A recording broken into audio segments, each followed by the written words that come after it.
Hey y'all, so on today's video, I'm getting ready to totally winterize my hive. I have a couple mite treatments left to do just before they're totally winterized, but today I need to get the feed switched. So right now I'm feeding them 1-to-1 sugar syrup. This is a first year hive, so I've been feeding them. I have not harvested any honey. You should not harvest any honey on a first year hive, and that's what I've done. Their boxes are heavy, they have a lot of honey, and they should do just fine through the winter.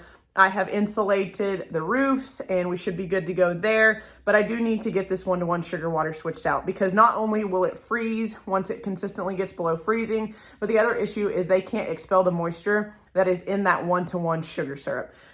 They clump together really tight and they just vibrate their wings in the winter to keep the cluster and the queen warm. And they don't have the energy to fan their wings to evaporate the water from the sugar syrup. So they've pretty much quit taking the sugar syrup altogether, and now I need to switch it out with fondant patties. I showed in the previous video what that looks like and the new nifty little gadget that keeps the fondant packet open and keeps it from collapsing. I will show you that again right before we go out. It's about 55 degrees here and bees don't typically fly if it's not above 60 degrees. Bees need warmth. They're really sluggish. I just went out there and looked at them. They're really sluggish in that top sugar syrup, but they still would have the energy to fly short distance and sting me. So I am going to suit up. I treat my bees like my bee suit like a safety belt. I don't want them to get real pissed off, and I certainly don't want to get stung once and certainly 5 or 6 times or possibly even more. So I am going to get this switched out. I'm going to go the safe route and suit up, even though they're really sluggish. Bees just, like I said, they don't fly. Typically, if it's not above 60 degrees, they start to move really slow. And so I should be able to just go in and smoke that top container and smoke them all down and then throw the fondant patty on. But I'll just turn my camera around here and I'll show you that fondant patty and the nifty little gadget that I recently purchased. And this room is also, as you can see, quite a mess. I posted an Instagram picture yesterday and everybody was like, ooh, I want to see a tour of that room. This room is a total disaster right now, and we will be changing a lot in this room. I think we're going to end up painting. We're going to add some curtains.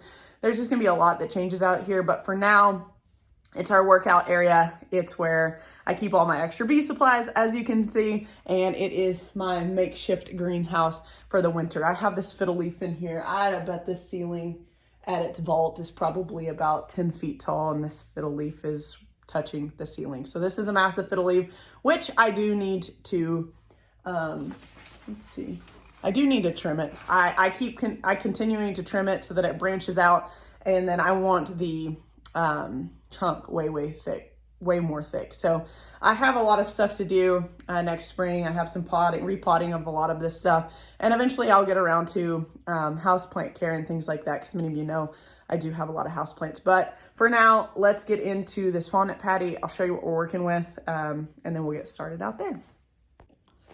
Okay, so for the purpose of this video, you'll have to ignore all of the other junk that's in here. I just brought in these plants and threw them right at the entrance of the door just to get them in last night because we got below freezing.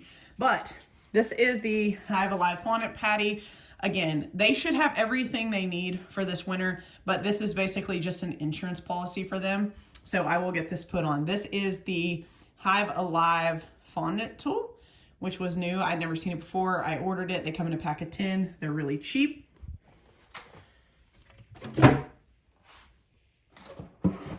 So this is what an inner cover looks like, and this is exactly what my inner cover looks like outside, except for that it has a 1-to-1 sugar feeder on there. What I'll do is I'm going to take this package and I'm going to push this in. I'm going to twist it. This perfect little circle is going to come out like this.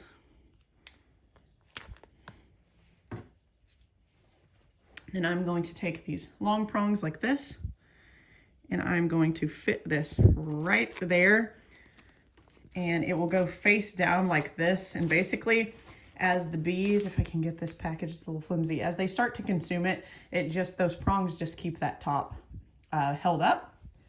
You can see them there, and it keeps this packet from totally collapsing on the bees. So this will then go right here, fits right on top of that top cover just like that. and should be a pretty simple swap out. So I'm gonna get my smoker going, I'll get suited up, and then we can knock this chore out.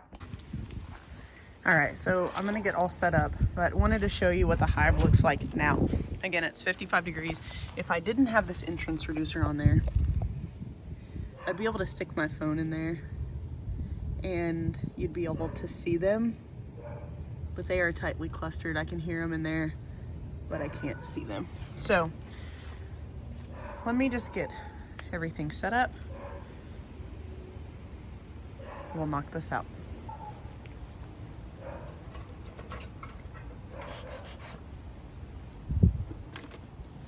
Just using a little bit of burlap for my smoker. I don't need a lot.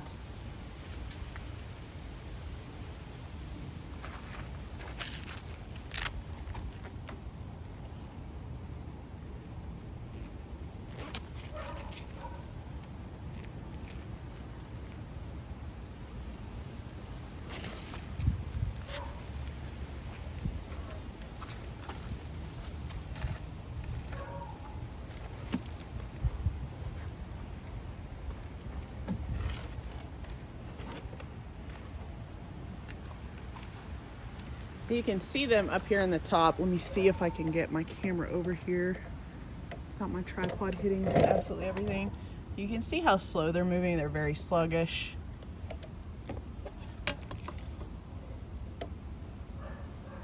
Here, they're just super sluggish. There's not a lot of them up here. It may look like a lot, but usually this entire tray will be filled. So I'm gonna gently smoke them down, and this is going to be a little bit difficult to get off because it's gonna be propolized down, but we'll get it undone and then we'll get this fondant patty on.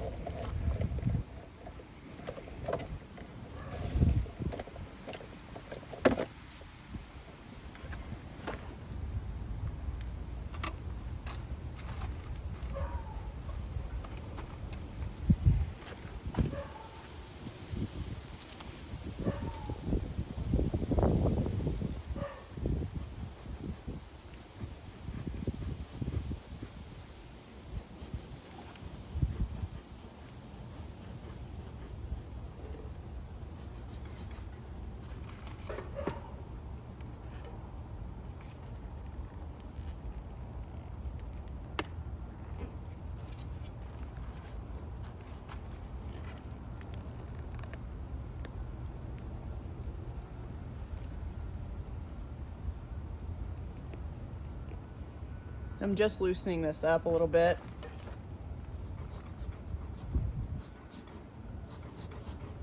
I'm gonna try to get as many of them down in the hive as I can, because I'm gonna have to put these bees back in that front entrance one by one if I lift this cover up. They're starting to move a lot more sporadically now that I've got the smoke out.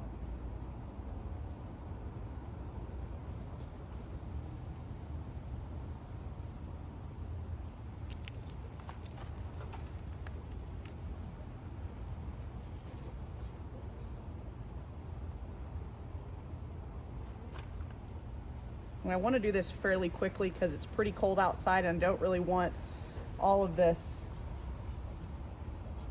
hot air to come out.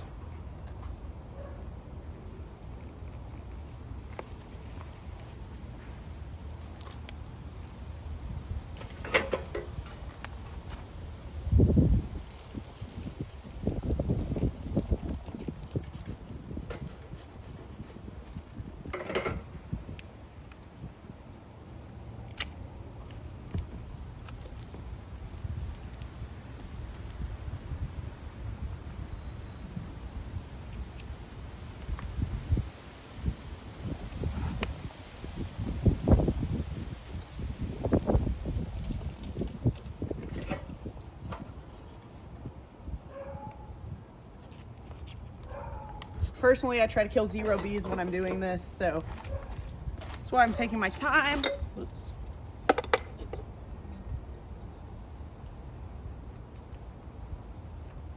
They're starting to come out the front entrance. They're not real thrilled.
All right, well, we got it done. They were a little bit more feisty than I anticipated. Trying to get them out of that round feeder was a little bit difficult because they wanted to go up and under and huddle under there because it was warm and there were a number of them together. They didn't want to come out, so I ended up having to shake them. That made them a little upset, which is pretty normal for this time of year. So they are trying to stay warm. They're defending their hive, that kind of thing. So glad I wore my suit, or otherwise I probably would have gotten stung a couple times. But yeah, that is it. That is just a short little clip of me helping to get my bees winterized for the upcoming winter and giving them every chance that I can possibly give them to make it to spring and to be thriving in the spring, not to be rebuilding when it comes to springtime. You'll probably see me there at the end of that video. I can't remember where I stopped filming, but what I'm doing on the ground is picking up the bees that I've shaken off. So when they have a little bit of sugar syrup on them, or when it's cold like this, they really struggle to fly. So I was just basically picking them up one by one and putting them back on the landing board. I hate killing bees. Sometimes it just happens, especially when you're doing an inspection in the summer and they're just the hive is just chocked full of bees. It's really difficult, but especially during a time like this. These are winter bees. These are bees that are going to have to live months and months. So I don't like killing bees at all. So I was one by one placing them back up on the landing board. Some of that sugar syrup that got flung on the landing board and right below, I wiped off and then washed off with the hose. I don't want any sugar syrup or anything like that around their hive to attract other bees to that general area, because there will probably be a couple extra days before winter where it's plenty warm enough for them to fly. If that were the case and some other bees that were low on resources could smell that sugar syrup that was around their hive, they would try to attack their hive and rob their hive. So I just want to prevent anything like that from happening. So anyways, that is the video for today. I do realize that some of you guys care about the bee stuff and others don't, but for those of you that do care about the bee stuff, here's an extra video. We'll catch you guys in the next one. Bye.